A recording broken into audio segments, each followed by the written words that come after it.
अतुलितबलधामं स्वर्णशैलाभदेहं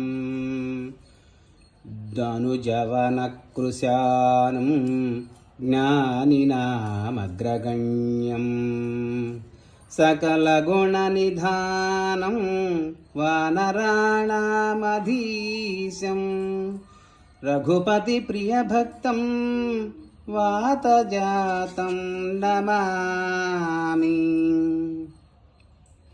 श्रीगुरुचरण सरोजरज निजमुनमुकुरसुधारी वरुणौ रघुवरविमलयश जोदायकफलचारी बुद्धिहीनतनुजानिकै सुमिरौ Pawan Kumar